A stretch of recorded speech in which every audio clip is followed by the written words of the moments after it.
Le dije la verdad a mi mejor amiga.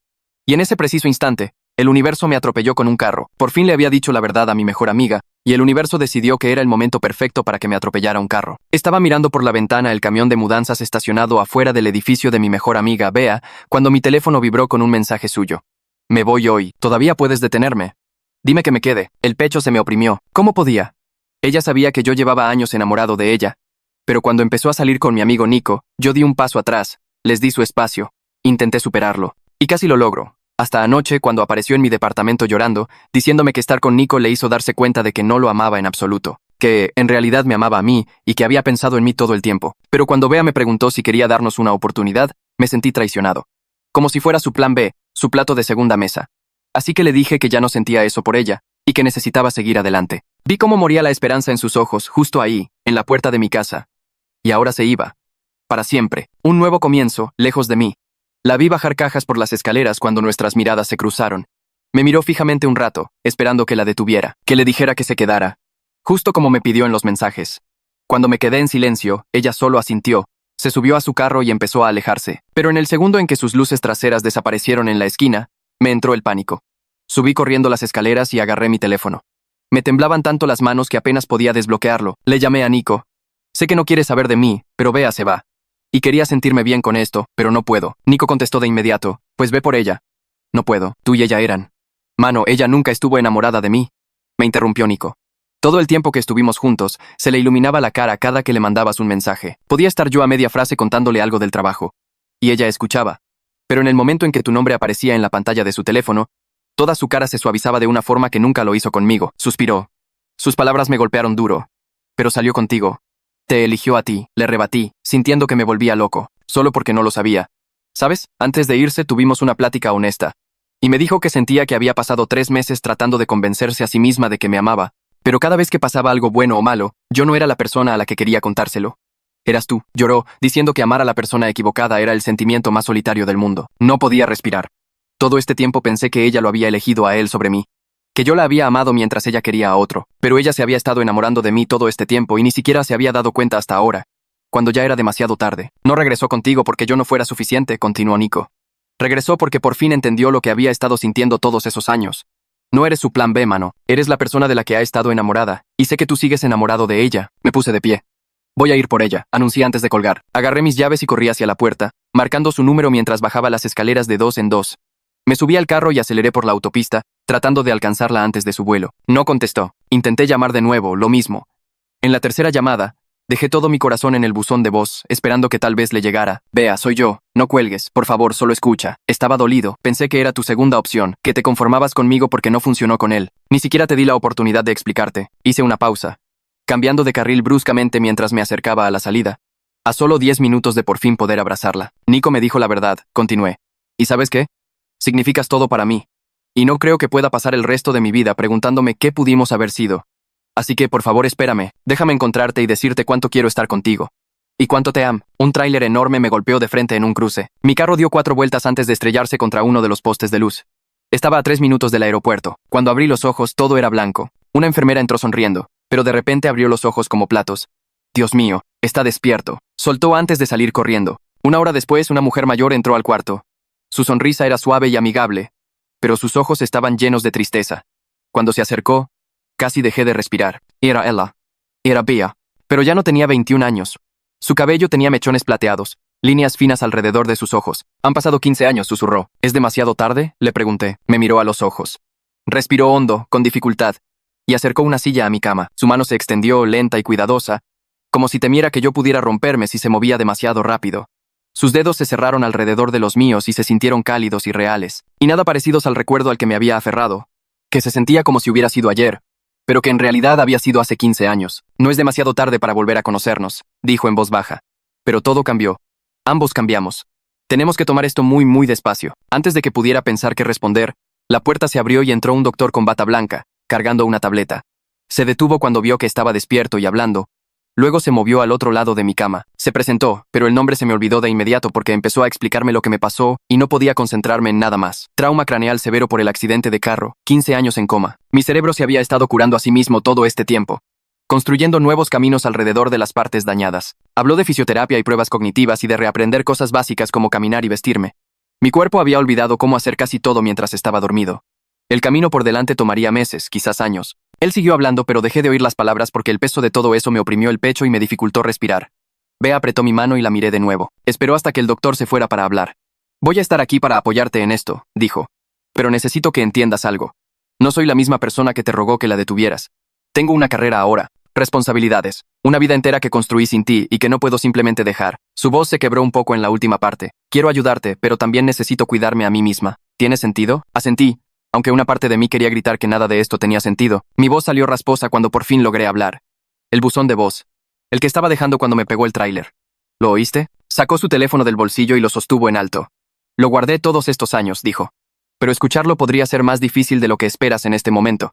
¿Estás seguro de que quieres? Ya no estaba seguro de nada, pero asentí de todos modos. Una mujer con cabello oscuro y una carpeta gruesa entró antes de que Bea pudiera poner el audio. Se presentó como Olivia Olivares y explicó que estaba aquí para ayudarme a entender todos los asuntos legales y financieros. Se sentó en otra silla y abrió la carpeta sobre su regazo. Mis padres tuvieron mi tutela legal durante los primeros 7 años. Luego, ambos murieron en un accidente de carro hace 8 años y la tutela se transfirió a mi hermana, que se mudó al otro lado del país con su familia. Olivia dijo que me ayudaría a solicitar beneficios por discapacidad y a lidiar con las reclamaciones del seguro y eventualmente a recuperar mi derecho legal de tomar mis propias decisiones una vez que estuviera lo suficientemente estable. Las palabras se sentían como si vinieran de muy lejos. Mis padres estaban muertos. Mi hermana se había ido. Todo lo que conocía simplemente había desaparecido. Miré a Bea y me obligué a hacer la pregunta que había estado atorada en mi garganta desde que desperté. ¿Qué hay de Nico?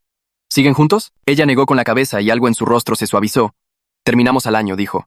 No podía dejar de compararlo con lo que sentía por ti. Cada vez que íbamos a algún lugar o hacíamos algo, pensaba en cómo habrías reaccionado tú o qué chiste habrías hecho. No era justo para él. Hablamos al respecto y decidimos que éramos mejores como amigos. Le está yendo muy bien ahora, tiene su propia vida.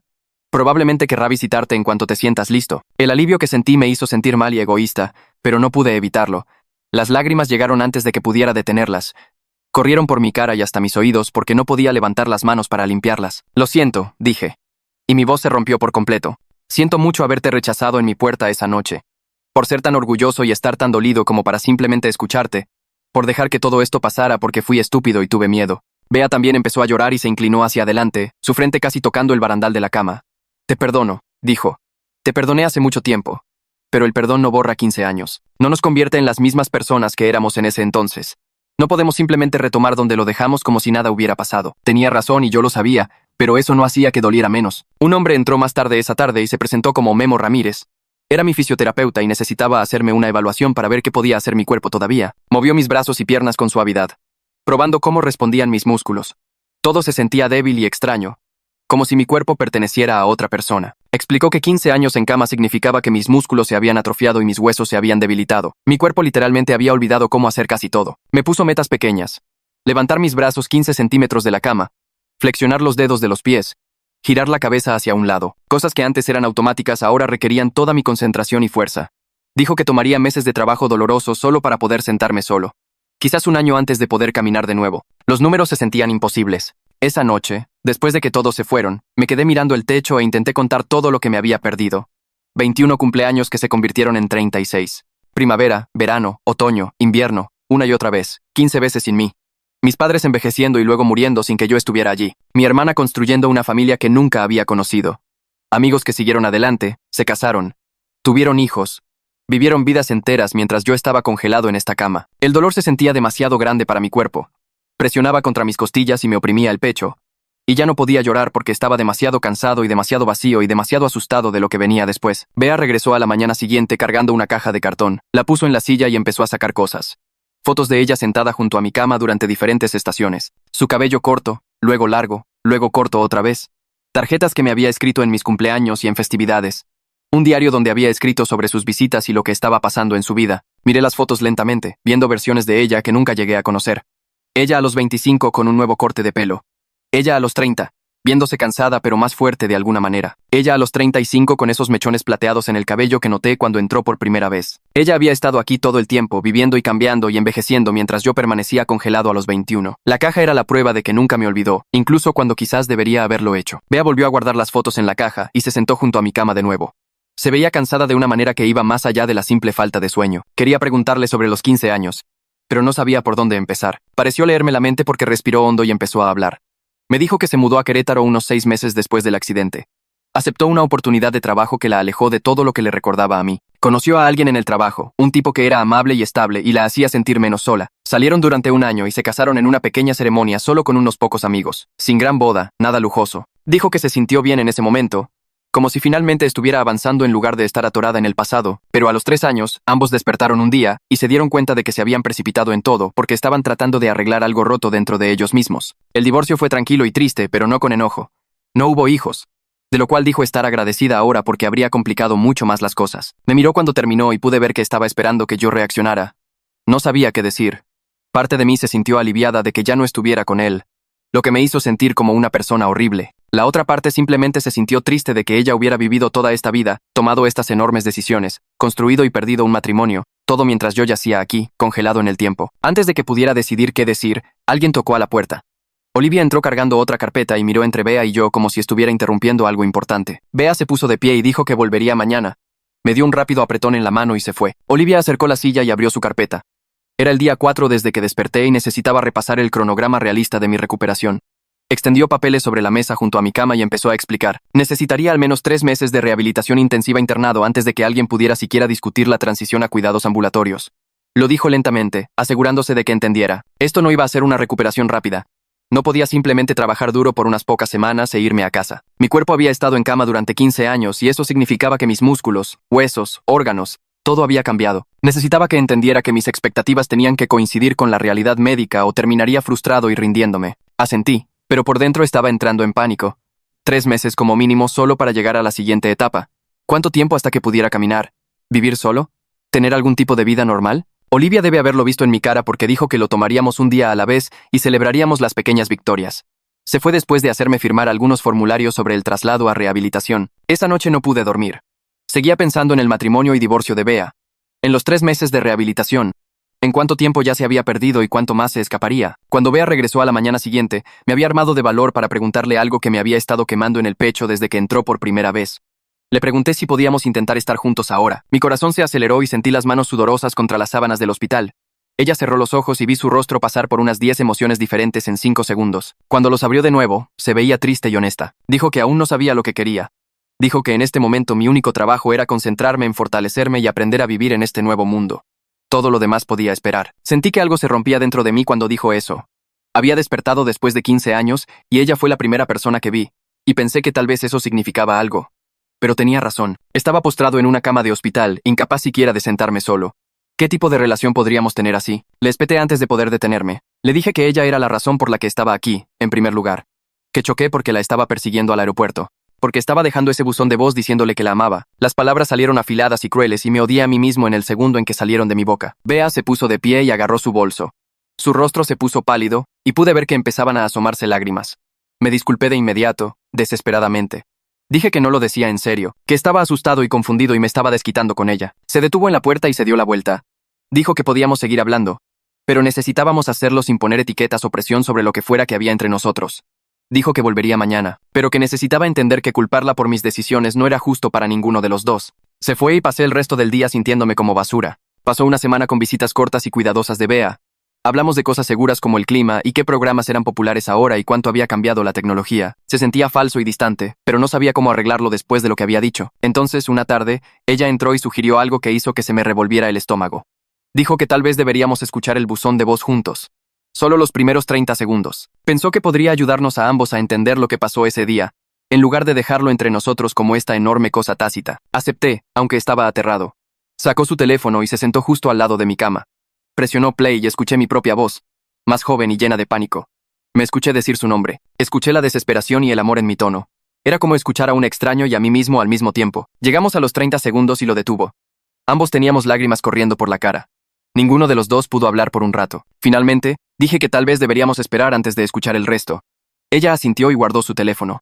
Algo se había roto entre nosotros, pero de una manera diferente a la anterior. Se sentía crudo, pero también honesto. Unos días después, Bea me dijo que había empezado a ver a una terapeuta llamada Jazmín. Dijo que necesitaba ayuda para procesar la complicada mezcla de culpa y alivio que sentía por mi accidente y recuperación. Le pregunté a qué se refería con alivio y dijo que me explicaría más tarde. Pero básicamente, estaba contenta de que estuviera despierto, aunque las circunstancias fueran horribles. Durante las siguientes semanas mencionó a Jazmín cada vez más. Aparentemente, Jazmín le estaba ayudando a reconocer patrones en su vida, como que siempre intentaba arreglar cosas y personas en lugar de lidiar con sus propios asuntos. Bea dijo que Jazmín le dijo que necesitaba aprender cuándo dar un paso atrás y dejar que otros asumieran la responsabilidad de su propia curación. No sabía qué pensar de eso. Una parte de mí quería que siguiera viniendo todos los días, que estuviera allí para todo. Pero otra parte sabía que probablemente tenía razón. Una mañana le pedí a Olivia que me ayudara a llamar a Nico. Mis manos temblaban mientras marcaba el número. Estaba tan nervioso por escuchar su voz después de 15 años. ¿Y si me odiaba? ¿Y si me culpaba por todo? Respondió al segundo timbrazo y su voz era cálida y familiar. Dijo que se alegraba de que estuviera despierto, que me visitaría pronto, que Bea nunca dejó de preocuparse por mí, incluso cuando intentó seguir adelante. Hablamos quizás 10 minutos y cuando colgamos, me sentí más ligero de lo que me había sentido desde que desperté. Nico estaba bien. Tenía su propia vida ahora, y no sonaba enojado o herido. Simplemente sonaba como mi amigo. Bea entró esa tarde y me dijo que había negociado con su jefe para trabajar parcialmente desde casa. Me visitaría 3 veces por semana, pero no más que eso. Dijo que estaba decidida a no dejar que mi recuperación consumiera toda su vida, como sabía que lo habría hecho cuando era más joven. Quería discutir, pero lo entendí. Tenía un trabajo, amigos, toda una vida que existía antes de que yo despertara. No podía simplemente dejarlo todo. A las 3 semanas de rehabilitación, Memo apareció con una andadera. Dijo que era hora de intentar ponerse de pie. Estaba emocionado y aterrado al mismo tiempo. Colocó la andadera y me ayudó a cambiar mi peso. Mis piernas temblaban tanto que pensé que colapsarían debajo de mí. Todo ardía y se sentía débil y extraño.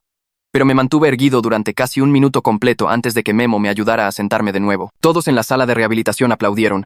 El logro se sintió enorme y a la vez desgarradoramente pequeño en comparación con lo que solía poder hacer. Solía correr, jugar básquetbol, subir escaleras de 2 en 2. Ahora, estar de pie durante 60 segundos era una victoria digna de celebrar. Esa noche, Bea me llamó en lugar de visitarme. Dijo que había tenido una sesión reveladora con Jazmín. Se dio cuenta de que su matrimonio había fracasado en parte porque eligió a alguien que necesitaba ser rescatado, en lugar de alguien que ya estaba completo. Dijo que estaba aterrada de repetir ese patrón conmigo. Necesitaba encontrar la forma de apoyarme sin hacer de mi recuperación toda su identidad. Escuché y traté de no sentirme herido. No estaba diciendo que no le importara. Estaba diciendo que le importaba tanto que necesitaba hacer esto de la manera correcta. Hablamos durante 1 hora sobre límites y expectativas y cómo se veía realmente el apoyo saludable. No era la conversación romántica que había imaginado tener con ella, pero tal vez era más importante. A la mañana siguiente, Olivia regresó con una carpeta tan gruesa que apenas cabía bajo su brazo. Acercó la mesa de noche y extendió papeles por cada centímetro. Formularios para beneficios por discapacidad, facturas médicas con números que hacían que me doliera el estómago. Una póliza de seguro de vida que mis padres habían contratado años atrás que ayudaría, pero no cubriría todo. Me guío a través de cada documento lentamente, señalando líneas y explicando lo que significaban. La deuda médica se había estado acumulando durante 15 años. El seguro cubría la mayor parte, pero había lagunas y copagos y cosas que nadie esperaba. Mis padres habían pagado lo que pudieron antes de morir. Después de eso, mi hermana se hizo cargo, pero tenía su propia familia y sus propias facturas. Olivia dijo que encontraríamos un plan de pago una vez que supiéramos qué podría hacer yo realmente a largo plazo. Tal vez podría trabajar algún día. Tal vez necesitaría atención continua. Demasiado pronto para saberlo con seguridad. Prometió ayudarme a construir un plan financiero realista, pero en este momento solo se trataba de entender dónde estaban las cosas. Firmé formularios hasta que mi mano se acalambró. Cada firma se sentía como aceptar un futuro que no había elegido. Unos días después, Bea apareció cargando una pequeña caja. La puso en mi regazo y abrió la tapa. Mi viejo teléfono estaba adentro, conectado a un cargador que parecía antiguo en comparación con el elegante que ella sacó de su bolsillo. Lo había encontrado en la bodega donde mi hermana guardaba mis cosas. Debajo del teléfono había impresiones, páginas y páginas de ellas. Conversaciones del chat grupal de todos esos años. Nuestro grupo de amigos hablando de mí como si ya me hubiera ido. Leí mensajes sobre la boda de Jacobo y el nuevo bebé de Ana, y de Carlos mudándose a Monterrey. Me mencionaban a veces. Recordaban historias. Se preguntaban si alguna vez despertaría. Era extraño verme discutido como un recuerdo. Como alguien que solía existir, pero ya no. Un mensaje de hace 3 años me hizo detenerme. Ana había escrito sobre visitarme en mi cumpleaños y lo raro que se sentía hablarle a alguien que no podía responder. Jacobo respondió diciendo que ya no podía hacer visitas al hospital porque dolía demasiado. Todos estuvieron de acuerdo en que nunca me olvidarían, pero tenían que seguir viviendo. Lo entendía, de verdad. Pero leerlo aún así se sintió como estar viendo mi propio funeral. Esa noche, Bea y yo tomamos una decisión. Escucharíamos todo el buzón de voz juntos. No más detenernos después de 30 segundos. Sacó su teléfono y nos sentamos juntos en mi cama de hospital. Presionó play. Mi voz más joven salió por el pequeño altavoz, desesperada y asustada y tan completamente enamorada que dolía escucharlo. Me escuché a mí mismo explicar que estaba dolido y que me sentía como un plan B, sobre Nico diciéndome la verdad. Sobre no querer pasar mi vida preguntándome qué pudimos haber sido. Mi voz se quebró cuando dije que la amaba. Entonces llegó el sonido que había estado temiendo. El impacto. Metal retorciéndose. Vidrios rompiéndose. Un grito que pudo haber sido el mío. Luego nada, el buzón de voz se cortó. Nos quedamos sentados en un pesado silencio durante mucho tiempo. La mano de Bea encontró la mía y la apretó. Finalmente rompí el silencio. Le dije que entendía por qué me sentía así en ese entonces. El miedo y el dolor y la necesidad desesperada de arreglar todo antes de que fuera demasiado tarde. Pero no podía dejar que ese momento definiera todo ahora. No éramos esas personas. Ese choque no podía decidir nuestro futuro. Bea se movió en la cama y me miró directamente. Dijo que necesitaba decirme algo sobre su matrimonio. Terminó porque ella seguía evitando las conversaciones difíciles. Cada vez que algo se sentía roto entre ellos, encontraba un proyecto en el que enfocarse. Remodelar la cocina. Planear unas vacaciones elaboradas. Ofrecerse como voluntaria para asignaciones de trabajo extra. Cualquier cosa para evitar sentarse y enfrentar lo que realmente estaba mal. Su ex eventualmente se lo echó en cara. Dijo que sentía que vivía con una compañera de cuarto que administraba problemas en lugar de una pareja que los compartía. Ella intentó cambiar, pero los patrones eran demasiado profundos. Se separaron después de 5 años y se divorciaron un año después. Me miró cuando terminó y dijo que esto no se trataba de mí o de nuestra historia. Se trataba de patrones que ella necesitaba cambiar en sí misma. Sobre aprender a permanecer presente incluso cuando las cosas se ponían incómodas, en lugar de siempre tratar de arreglar todo. Llegó la 5ª semana y también Nico. Una enfermera me ayudó a sentarme más derecho antes de que entrara. Cuando cruzó la puerta apenas lo reconocí. Más viejo, obviamente. Barba. Lentes diferentes, pero la misma sonrisa cálida. Nos abrazamos con cuidado alrededor de mis vías intravenosas. Ambos lloramos un poco. Acercó una silla y se sentó. Admitió algo sobre lo que me había estado preguntando durante semanas. Dijo que siempre supo que Bea me miraba diferente. Incluso cuando estaban juntos podía verlo. Su cara cambiaba cuando mi nombre surgía en la conversación. Cuando alguien contaba una historia sobre mí, toda su expresión se suavizaba de una manera que nunca lo hizo con él. Dijo que trató de que no le importara porque ella era amable y presente y realmente estaba tratando de amarlo. Pero no puedes forzar ese tipo de conexión. Lo supo entonces, y definitivamente lo sabía ahora. Después de años de pensarlo, después de que Nico se fue, Bea regresó. Me dijo que ella y Nico habían hablado en privado en el pasillo. Hicieron un acuerdo. No se triangularían ni se pondrían en medio de lo que pasara entre ella y yo. Nada de pedirle a Nico que transmitiera mensajes o verificara cómo me sentía. Nada de ponerlo en una posición en la que tuviera que elegir bandos o manejar nuestra relación. Querían proteger su amistad. Habían trabajado demasiado duro para reconstruirla después de su ruptura, y no iban a arruinarla repitiendo viejos patrones dolorosos. Asentí y dije que tenía sentido. Nico había sido un buen amigo para ambos. Merecía algo mejor que quedar atrapado en medio otra vez. La semana 6 trajo un contratiempo que debería haber visto venir. Memo me tenía trabajando con la andadera en la sala de terapia. Lo estaba haciendo bien, dando pasos cuidadosos mientras él me vigilaba. Pero me confié. Pensé que podía esforzarme más de lo que él recomendaba. Lo convencí de que me dejara intentar caminar hasta la pared del fondo en lugar de solo hasta la mitad. A mitad de camino mis piernas empezaron a temblar. Memo me dijo que me detuviera y descansara, pero seguí adelante. 3 pasos después, mis piernas cedieron por completo. Caí fuerte. Golpeé el suelo y mi cadera recibió la mayor parte del impacto. Todos en la sala corrieron hacia mí. Memo me revisó cuidadosamente mientras yo yacía allí, sintiéndome estúpido y avergonzado. El moretón era feo. Lo suficientemente feo como para que tuviéramos que detener la fisioterapia por una semana mientras sanaba. Una semana entera de progreso perdida porque no pude escuchar a alguien que realmente sabía lo que estaba haciendo. Bea me dijo más tarde esa semana sobre una conversación que tuvo con Jazmín. Su terapeuta le pidió que explorara una posibilidad aterradora. Tal vez necesitaba dejar de visitarme tan seguido. Tal vez su presencia constante se estaba convirtiendo en una muleta emocional para ambos. Bea dijo que al principio luchó contra la idea. Se puso a la defensiva. Dijo que solo estaba siendo un apoyo. Pero Jazmín la presionó suavemente. Le preguntó si Bea estaba apoyando por mí por recuperación o tratando de ser por esencial para ella. Le preguntó si me estaba ayudando a construir independencia o haciéndose necesaria. Bea me admitió que las preguntas le dolieron. Se dio cuenta de que había estado midiendo su valor por cuánto la necesitaba yo. Jazmín le dijo que mi recuperación no podía tratarse de ganarme su amor o de que ella demostrara que valía su sacrificio. Tenía que tratarse de que por aprendiera a vivir de nuevo, independientemente de si terminábamos juntos o no. Tuvimos la conversación difícil 2 días después. Bea se sentó en la silla al lado de mi cama en lugar de en la cama conmigo. Dijo que quería ser mi amiga primero, amigos de verdad. Mientras yo reconstruía habilidades básicas de vida e independencia. Sin presión sobre romance o plazos de relación. Solo 2 personas aprendiendo a conocerse de nuevo en este contexto completamente diferente. Me sentía a la defensiva de inmediato. Quería argumentar que éramos más que amigos y siempre lo habíamos sido. Pero me detuve. Me obligué a escucharla de verdad. Tenía razón. Todavía estaba reaprendiendo a ducharme sin ayuda. A vestirme. A pasar un día completo sin agotarme por completo. No podía saltar directamente a una relación cuando todavía estaba descifrando cómo ser un adulto funcional. Dolió escucharlo. Pero sabía que era verdad. La siguiente vez que Bea me visitó trajo un sobre. Blanco, liso. Sellado. Me lo entregó y dijo que me había escrito una carta larga. Sobre quién era ella a los 21 versus quién es ahora a los 36. Sobre las formas en que había crecido y las formas en que todavía luchaba. Dijo que podía leerla cuando estuviera listo. Sin presión. Sin plazos. Solo cuando se sintiera correcto. Sostuve el sobre con cuidado y le di las gracias. Después de que se fue, lo puse en la pequeña mesa al lado de mi cama. Aún no estaba listo. Pero saber que estaba allí. Saber que se había tomado el tiempo de escribir todo lo que quería que entendiera. Eso significaba algo. Significaba que ella estaba esforzándose tanto como yo para hacer esto bien, en lugar de solo hacerlo rápido. Esa noche abrí el sobre y saqué 3 páginas cubiertas con la letra de Bea. Escribió sobre dejar la maestría a los 23 porque no podía concentrarse en nada excepto en preguntarse si despertaría. Describió cómo conoció a su exesposo en un evento de recaudación de fondos del hospital 2 años después. Cómo él parecía estable y amable y nada parecido al caos que ella sentía por dentro. Admitió que se casó con él en parte porque él nunca le exigió demasiado. Nunca traspasó los muros que ella había construido. Las páginas detallaban su ascenso en el trabajo. El departamento que compró sola después del divorcio. Las sesiones de terapia donde aprendió que seguía eligiendo personas a las que podía arreglar en lugar de personas que la desafiaran a crecer. Terminó diciendo que me amaba, pero no sabía si amaba al verdadero yo o solo la idea de finalmente obtener el final que había imaginado durante 15 años. La leí 2 veces y luego la dejé con cuidado. Todo este tiempo me había centrado en si ella todavía me quería. En si podríamos hacer que esto funcionara. En si merecía otra oportunidad. Pero no había pensado en quién era yo en realidad.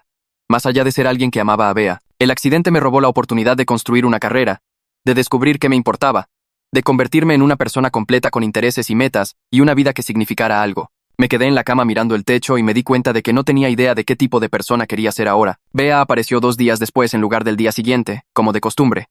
Explicó que vendría 2 veces por semana ahora, en lugar de 3, que ambos necesitábamos espacio para existir por separado en lugar de orbitar constantemente el uno alrededor del otro. Mi pecho se apretó de soledad, pero me obligué a sentir y decir que entendía. Después de que se fue, noté que algo cambió durante mi sesión de terapia de la tarde con Memo. De hecho, me esforcé más. Empujé a través del dolor en mis piernas sin pensar en ahorrar energía para estar presente y atento cuando Bea visitara. Memo también lo notó y aumentó la resistencia en la máquina de prensa de piernas, haciéndome trabajar músculos que había estado mimando durante semanas. El ardor se sintió bien de una manera que no había esperado, como si estuviera construyendo algo para mí mismo, en lugar de solo actuar mi recuperación para que alguien más la presenciara. La semana siguiente, me senté a comer en la cafetería de rehabilitación junto a otro paciente que había estado comiendo solo todos los días. Tendría unos 50 años, con una ligera caída en el lado izquierdo de la cara debido a un derrame cerebral hacía 6 meses. Le pregunté si el asiento estaba ocupado y negó con la cabeza, así que me instalé con mi bandeja. Comimos en silencio durante unos minutos antes de que él señalara mi andadera y dijera que la suya era del mismo modelo. Yo señalé su mano izquierda haciendo ejercicios de terapia con una pelota antiestrés, y dije que yo también tenía una de esas. Empezamos a comer juntos todos los días después de eso, comparando cuántos pasos podíamos dar o quejándonos de lo agotador que era reaprender cosas que nuestros cuerpos solían hacer automáticamente. Tener a alguien más con quien hablar además del personal médico y Bea me hizo sentir menos como un paciente y más como una persona normal que simplemente estaba pasando por algo difícil. Bea me dijo durante su siguiente visita que había empezado a asistir a un grupo de apoyo para cuidadores los martes por la noche. Describió estar sentada en un círculo con otras personas que amaban a alguien que estaba pasando por una recuperación o una enfermedad crónica. Una mujer compartió sobre la adicción de su esposo, cómo había pasado años tratando de salvarlo pagando sus deudas y poniendo excusas y básicamente haciendo todo excepto dejarlo enfrentar las consecuencias reales. La mujer dijo que finalmente se dio cuenta de que no lo estaba ayudando a mejorar. Solo estaba haciendo posible que él siguiera enfermo mientras ella se sentía como una heroína por permanecer a su lado. Bea dijo que los paralelismos la golpearon duro.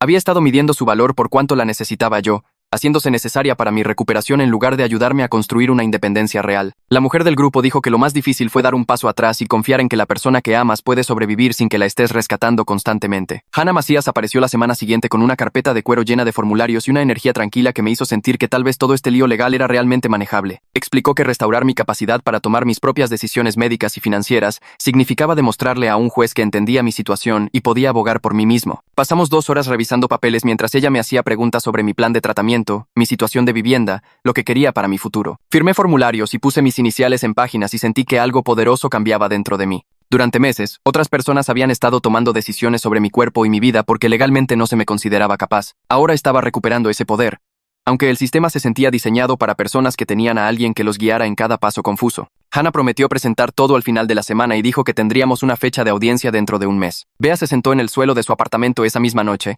rodeada de cuadernos viejos y su laptop abierta en una aplicación de música. Navegó por las listas de reproducción que había hecho a lo largo de los años hasta que encontró una llamada congelada en el tiempo de cuando tenía 21 años. Las canciones eran todas de ese año, cosas que habían estado sonando en cafeterías y en las radios de los carros cuando apenas estábamos descubriendo quiénes éramos. Hizo clic en las pistas y recordó haberla hecho durante el primer año de mi coma, cuando todavía pensaba que podría despertar cualquier día y simplemente retomaríamos donde lo dejamos. Seleccionó toda la lista de reproducción y presionó borrar. Luego le contó a Yasmín al respecto durante su siguiente sesión. Dejar ir esa lista de reproducción se sintió como soltar una versión de fantasía de nosotros que nunca existió, dijo. Las personas que éramos en ese entonces no sabían nada sobre construir una relación real. Solo sabían cómo desearse desde una distancia segura. Memo organizó una salida supervisada al cruce donde ocurrió el accidente. Me llevó allí un miércoles por la mañana con otro miembro del personal en el asiento trasero, por si acaso. Nos estacionamos al otro lado de la calle y me quedé mirando la esquina donde solía estar el poste de luz antes de que lo reemplazaran. Mis manos empezaron a temblar primero. Luego mi respiración se volvió apretada y rápida y no podía meter suficiente aire en mis pulmones. Los bordes de mi visión se volvieron borrosos y escuché la voz de Memo desde muy lejos diciéndome que me concentrara en su conteo. Me obligué a inhalar contando hasta 4, sostener 4, exhalar 4, tal como mi terapeuta me había enseñado. Presioné mis pies planos contra el suelo del carro y nombré 5 cosas que podía ver, 4 cosas que podía tocar, 3 cosas que podía oír. El pánico no desapareció, pero dejó de crecer. Dejó de amenazar con tragarme por completo. Después de 10 minutos pude respirar normalmente de nuevo y Memo me preguntó si quería irme. Negué con la cabeza y nos quedamos sentados allí otros 20 minutos mientras yo solo miraba esa esquina y me permitía recordar que sucedió, que sobreviví, que seguía aquí. Bea me encontró en un parque cerca del centro de rehabilitación esa tarde. Trajo comida para llevar de un lugar tailandés y nos sentamos en una banca comiendo pad thai directamente de los envases sin hablar mucho. El silencio se sentía cómodo en lugar de pesado. Después de un rato, mencionó que había estado conduciendo por una ruta diferente para evitar ese cruce durante 15 años, agregando 10 minutos a su viaje solo para no tener que ver el lugar donde todo cambió. Quizás la próxima vez podamos trazar una nueva ruta juntos, dijo. No la antigua y no mi ruta de evasión, sino algo diferente que no cargue tanto peso. Le dije que eso sonaba bien y volvimos a comer mientras veíamos a la gente pasear a sus perros y a los niños jugar en los columpios. Le admití a Bea la siguiente vez que me visitó que la había puesto en un pedestal durante tanto tiempo. La había convertido en esta persona perfecta en mi mente que no podía hacer nada mal. Ahora estaba tratando de verla como alguien real, con defectos y sentimientos complicados y toda una vida de la que no sabía nada. Ella se rió, pero salió triste y cansada. Dijo que eso era probablemente lo más honesto que había dicho desde que desperté. Que había sentido cómo la miraba como si fuera una especie de santa por visitarme todos esos años, cuando en realidad solo había sido una persona tratando de descubrir cómo vivir con la culpa y el dolor y el amor, todo enredado. Nos quedamos con esa verdad por un rato, ambos reconociendo que cualquier cosa que construyéramos ahora tenía que basarse en quiénes éramos realmente, en lugar de en quiénes habíamos imaginado que era el otro. Bea le confesó a Jazmín durante su sesión de esa semana que estaba empezando a sentirse atraída por mí otra vez, pero era diferente ahora.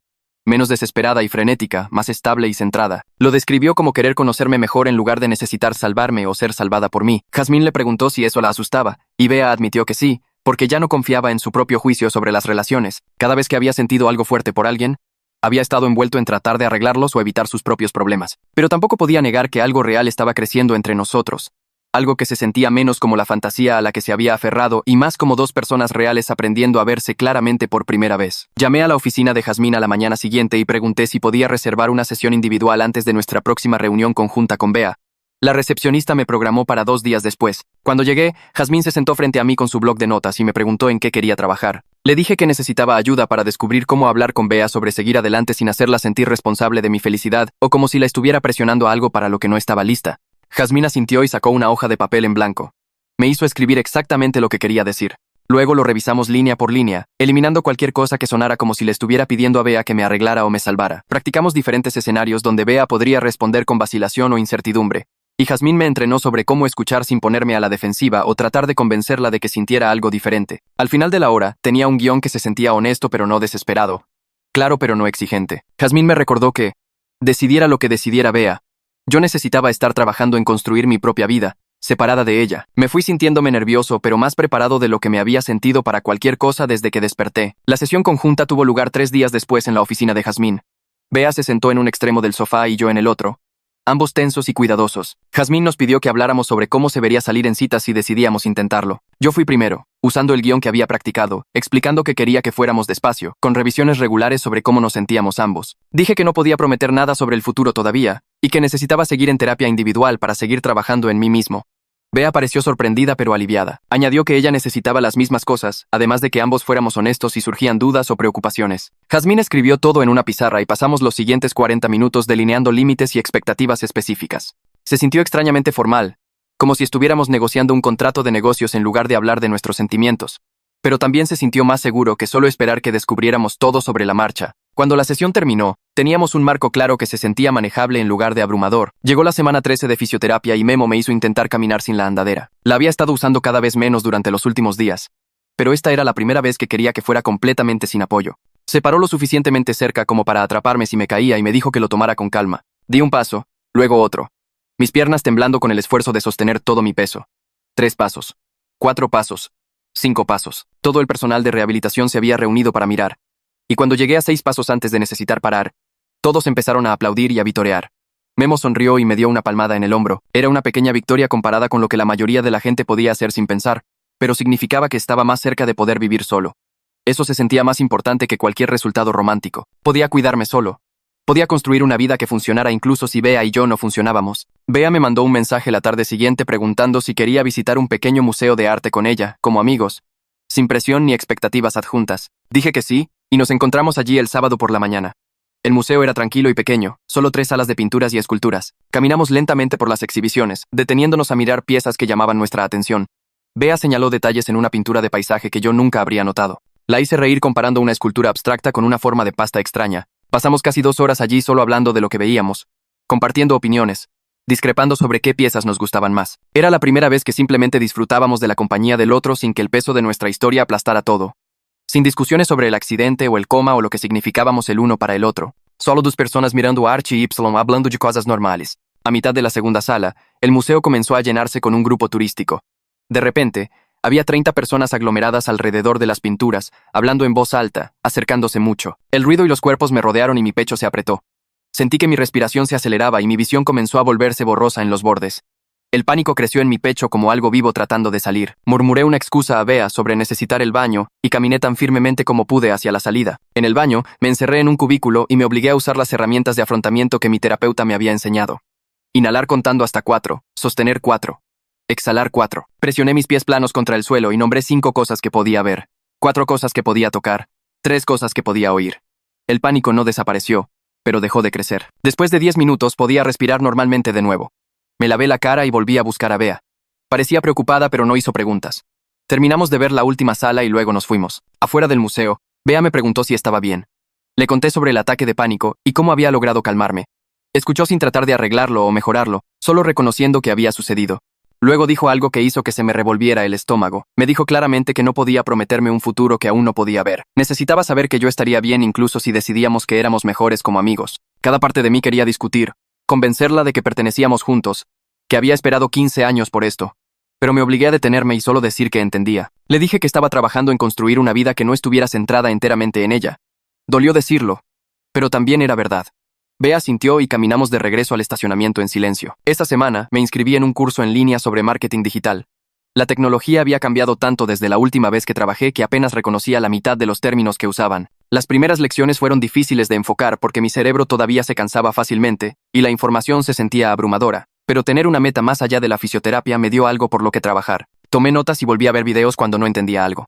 Fue lento, pero se sintió bien estar aprendiendo habilidades que realmente podrían ayudarme a encontrar trabajo algún día. No solo me estaba recuperando, estaba construyendo hacia algo. Bea tuvo su propia sesión con Jazmín esa misma semana. Le dijo a Jazmín que había decidido que estaba abierta a intentar salir conmigo lenta y cuidadosamente, pero necesitaba descubrir cómo comunicar eso de una manera que fuera honesta sobre sus miedos y límites.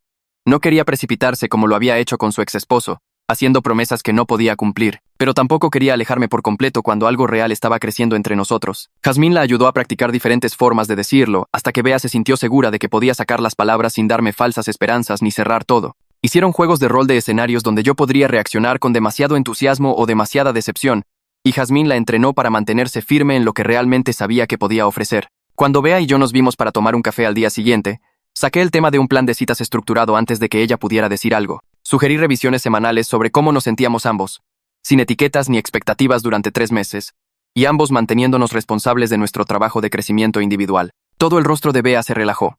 Parecía aliviada de que estuviera pensando de manera práctica en lugar de solo romántica. Dijo que eso sonaba bien, y luego agregó sus propios requisitos. Ambos teníamos que seguir en terapia. Necesitábamos llevar la intimidad física con calma, y teníamos que ser completamente transparentes sobre las dudas o preocupaciones a medida que surgieran. Estuve de acuerdo con todo. Nos quedamos sentados allí un minuto mirándonos a través de la mesa, ambos conscientes de que estábamos haciendo un acuerdo formal sobre algo que solía sentirse natural y fácil. Entonces Bea extendió su mano para que se la estrechara, como si estuviéramos cerrando un trato de negocios. Me reí y le estreché la mano. Ella también empezó a reírse. Ambos nos quedamos allí riéndonos de lo formales que estábamos siendo, de lo extraño que se sentía estructurar algo que solía simplemente suceder entre nosotros sin pensar. Pero debajo de la incomodidad, había alivio. Lo estábamos intentando. Nos estábamos eligiendo cuidadosamente esta vez, con los ojos abiertos y nuestras expectativas realistas. No era el gran gesto romántico de hace 15 años, era algo más tranquilo y más centrado, algo que realmente podría durar. 2 semanas después, Olivia me ayudó a mudarme a un apartamento de rehabilitación supervisada en el 3er piso de un edificio diseñado para personas como yo. El lugar tenía una pequeña cocina, un baño con barras de agarre por todas partes y una habitación que se sentía enorme en comparación con mi espacio en el hospital. Un miembro del personal llamado Rita me visitaba 2 veces al día para asegurarse de que me las estaba arreglando bien y para ayudarme si me atoraba en algo. La primera mañana solo, me paré en la cocina mirando la estufa como si fuera tecnología alienígena. Sabía cocinar antes del accidente, pero mis manos temblaban cuando intenté romper huevos en un sartén. Los quemé hasta dejarlos negros la primera vez. Activé la alarma de humo y tuve que abrir todas las ventanas mientras Rita venía corriendo por las escaleras. No me hizo sentir estúpido por eso. Solo me mostró cómo ajustar el fuego y se quedó cerca mientras lo intentaba de nuevo. Esa noche, intenté hacer pasta y logré que el agua hirviera y se derramara, creando un desastre en la estufa que me tomó 20 minutos limpiar. Al final de la primera semana, había quemado la cena 2 veces, casi me corto un dedo picando verduras y me sentía agotado solo por tratar de alimentarme. Pero estaba aprendiendo. Cada pequeña tarea como doblar la ropa o lavar los platos, se sentía como una victoria. Porque hace 3 meses, ni siquiera podía ponerme de pie sin ayuda. Rita comenzó a dejarme solo por periodos más largos, visitándome solo una vez al día, y me sentí orgulloso de estar manejándolo incluso cuando las cosas salían mal. El sábado, Bea me invitó a conocer a algunos de sus amigos en un lugar casual para almorzar en el centro. Pasó por mí y fuimos juntos, mi estómago apretado de nervios por conocer gente de su vida actual. El restaurante tenía asientos al aire libre y 4 personas ya estaban allí cuando llegamos. Bea me presentó como alguien importante para ella, sin explicar más, y todos sonrieron e hicieron espacio en la mesa. Una mujer llamada Sara trabajaba con Bea y habló sobre el drama de su oficina. Un tipo llamado Javier preguntó sobre mi progreso en la rehabilitación sin ser raro al respecto. Otros 2 amigos, Laura y Jorge, eran una pareja que conocía a Bea desde su matrimonio. Fueron amables y curiosos, pero no presionaron cuando di respuestas cortas sobre dónde había estado durante 15 años. Me senté allí comiendo un sándwich y escuchándolos hablar sobre planes de fin de semana, frustraciones laborales y un viaje de senderismo que estaban planeando. Me di cuenta de que esta era la vida real de Bea ahora. Esta era su gente, sus rutinas, su mundo que existía completamente separado de mí. No les estaba pidiendo que me hicieran espacio o que cambiaran algo. Solo me estaba invitando a ver esta parte de su vida y dejándome decidir si quería ser parte de ella. El almuerzo duró 2 horas y me sentí cansado al final por toda la interacción social, pero era un cansancio bueno. Cuando Bea me llevó de regreso a mi apartamento, me preguntó cómo había ido, y le dije que se sentía bien ser incluido sin presión. La semana siguiente, Sara nos invitó a ambos a una cena en su casa.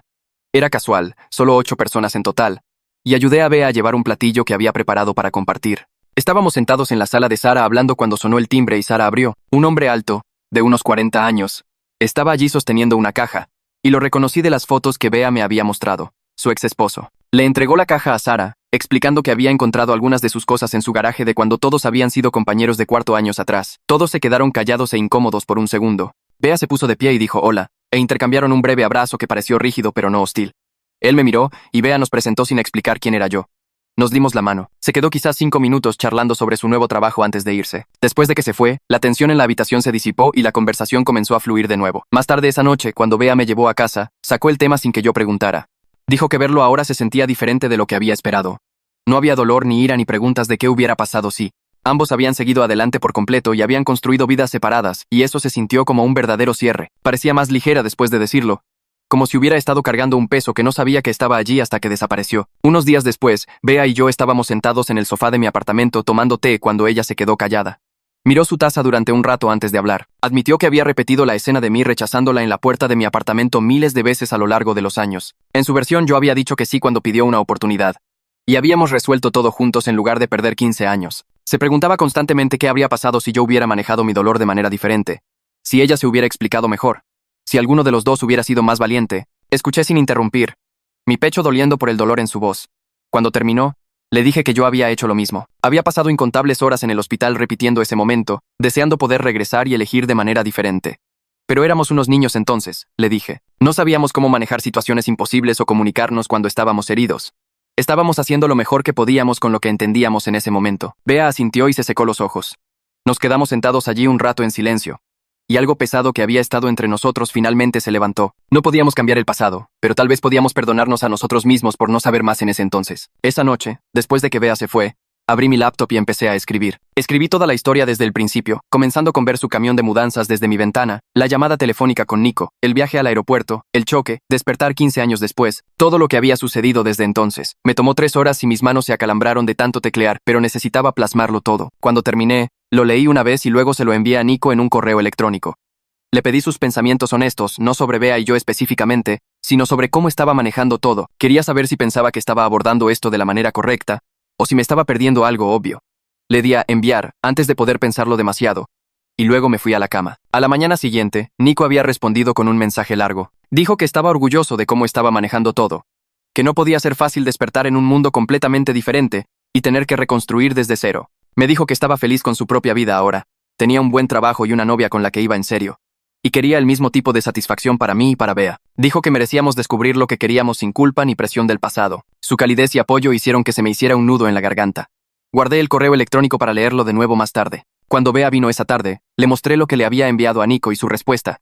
Leyó ambos con atención, sus expresiones suaves. Cuando levantó la vista me preguntó si quería tener una cita real con ella. No una visita al hospital o una reunión relacionada con la terapia, sino una cita real en la que nos arregláramos e intentáramos divertirnos como personas normales. Mi corazón comenzó a acelerarse y dije que sí de inmediato, probablemente demasiado rápido, pero no me importó.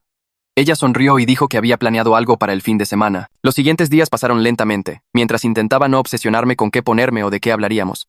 Llegó el sábado por la mañana y Bea pasó por mí usando un vestido azul que nunca le había visto. Yo había pedido prestada una camisa más bonita a mi amigo de rehabilitación y de hecho me había peinado. Fuimos a una cafetería cerca de un gran parque y pedimos bebidas. Luego caminamos por los senderos hablando de cosas actuales. Ella me contó sobre un libro que estaba leyendo y yo le conté sobre el curso en línea que estaba tomando. Hablamos de programas que ambos habíamos visto y de lo que queríamos del próximo año. La conversación fluyó fácilmente sin que ninguno de los dos mencionara el pasado o el accidente. En un momento nuestras manos se rozaron y tomé la suya con cuidado. Ella apretó la mía y caminamos así por un rato. Se sintió familiar, como algo que habíamos hecho 1000 veces antes, y completamente nuevo, como si fuéramos dos personas diferentes aprendiendo a conocerse de nuevo. Nos sentamos en una banca junto a un estanque y vimos a los patos nadar. Bea se recargó en mi hombro y me sentí más contento de lo que me había sentido en meses. Más tarde esa semana, Bea tuvo su sesión regular con Jazmín y le contó sobre la cita. Explicó que algo se sintió diferente esta vez. No estaba cayendo en el modo de cuidadora ni tratando de arreglarme. Yo estaba realmente liderando partes de la conversación y tomando decisiones sobre dónde caminar. Se sintió como si estuviera con un igual, en lugar de con alguien a quien necesitaba rescatar. Jazmín señaló que esto era para lo que habían estado trabajando y que Bea necesitaba notar y apreciar cuando la dinámica se sentía saludable, en lugar de solo preocuparse por cuándo podría salir mal. Bea estuvo de acuerdo y dijo que se sentía esperanzada de una manera que estaba centrada, en lugar de desesperada. Mi día de alta del centro de rehabilitación llegó un jueves por la mañana. Memo pasó por mi apartamento una última vez para hacer una evaluación final y asegurarse de que estaba listo. Caminé el largo del apartamento sin ayuda. Preparé el desayuno mientras él observaba, y respondí todas sus preguntas sobre mi horario de terapia ambulatoria. Firmó el papeleo y me estrechó la mano, diciéndome que estaba orgulloso de mi progreso. Olivia pasó una hora después con más formularios para que firmara, comprometiéndome a chequeos de terapia continuos y evaluaciones mensuales. Me recordó que esto era un comienzo, no un final, y que necesitaba mantenerme al tanto de mis citas. Le agradecí por todo lo que había hecho para ayudarme a navegar el sistema. Después de que se fueron, me senté solo en mi apartamento sintiéndome emocionado y aterrado por ser verdaderamente independiente. Esa noche, Bea vino con comida para llevar y una pequeña bolsa de regalo. Dentro había una llave extra de su apartamento. Explicó que era por seguridad y acceso, pero no una invitación a mudarme. Quería que la tuviera en caso de emergencia o si necesitaba un lugar a donde ir, pero fue clara en que no estábamos listos para vivir juntos. Tomé la llave con cuidado y le dije que yo tampoco estaba listo para eso. Necesitaba demostrarme a mí mismo que podía manejarlo solo primero, que podía construir una vida que fuera mía antes de intentar fusionarla con la de alguien más. Pareció aliviada de que lo entendiera. Cenamos juntos y hablamos de cosas pequeñas. Y cuando se fue, puse la llave en mi llavero junto a la llave de mi apartamento. Se sintió como una promesa de algo real y cuidadoso, algo que estábamos construyendo lentamente en lugar de precipitarnos. Una semana después, Bea pasó por mí y condujimos hasta el cruce donde ocurrió el accidente hace 15 años. Ninguno de los dos dijo mucho durante el viaje. Miré por la ventana viendo pasar calles familiares, notando lo diferente que se veía todo ahora. Se estacionó a una cuadra y caminamos el resto de la distancia juntos. El cruce se veía ordinario, solo otra esquina con un semáforo y un paso de peatones. Bea había traído flores del supermercado, simples margaritas envueltas en plástico. Nos quedamos en la acera por un rato, ambos en silencio mientras mirábamos el lugar donde mi carro había volcado y golpeado el poste de luz. Coloqué las flores con cuidado contra el poste, mis manos temblando un poco. Bea se acercó y tomó mi mano apretándola suavemente. Dijo que no teníamos que volver aquí de nuevo a menos que quisiéramos, que esta podría ser la última vez y nos ayudaba a avanzar. Asentí y caminamos de regreso a su carro lentamente, todavía tomados de la mano. Esa noche, ayudé a Bea a lavar los platos en su cocina después de que habíamos pedido comida para llevar para cenar. Estábamos de pie, uno al lado del otro en el fregadero, ella lavando y yo secando, cayendo en un ritmo fácil. Me pasó un plato y dijo que me amaba. Así nada más. Sin gran discurso ni momento dramático. Casi se me cae el plato, pero logré ponerlo a salvo en la encimera. Le dije que yo también la amaba. Mi voz firme y segura. Ambos nos sonreímos, sabiendo que estábamos eligiendo esto cuidadosamente en lugar de dejarnos llevar por viejos sentimientos o culpas sobre lo que pasó años atrás. Pasaron 3 meses y mi rutina se estableció en algo que se sentía real y duradero. Trabajaba medio tiempo desde mi apartamento haciendo servicio al cliente para una pequeña empresa, respondiendo correos electrónicos y tomando llamadas unas pocas horas cada día. Las sesiones de terapia ocurren 2 veces al mes ahora en lugar de semanalmente y mantengo mis ejercicios físicos por mi cuenta. Nico me llamó una noche para nuestra videollamada habitual y se veía genuinamente feliz, contándome sobre la mujer con la que había estado saliendo durante 2 meses. Trabajaba en su empresa y se habían conocido en un almuerzo de equipo. Me preguntó por Bea y por mí, y le dije que estábamos tomando las cosas con calma pero que se sentía bien. Él sonrió y dijo que se alegraba por ambos, que todos merecíamos cosas buenas. El sábado pasado, Bea y yo organizamos una pequeña cena en su apartamento. Nico vino con su nueva novia y Bea invitó a 2 de sus amigas del trabajo. Mi amigo de rehabilitación apareció con una botella de vino, caminando sin su bastón ahora y mucho mejor. Nos amontonamos alrededor de la pequeña mesa de comedor de Bea con sillas que no hacían juego y comimos pasta que ella había preparado. Hubo risas y conversación fácil, gente compartiendo historias divertidas sobre sus semanas y haciéndose preguntas. Nadie dio grandes discursos sobre segundas oportunidades o lo lejos que habíamos llegado todos. Era solo gente que se importaba mutuamente compartiendo una velada normal juntos, pasándose los platos y rellenando los vasos. Cuando todos se fueron alrededor de las 10, Bea y yo limpiamos la cocina juntos de nuevo, y esa simple rutina se sintió más que suficiente.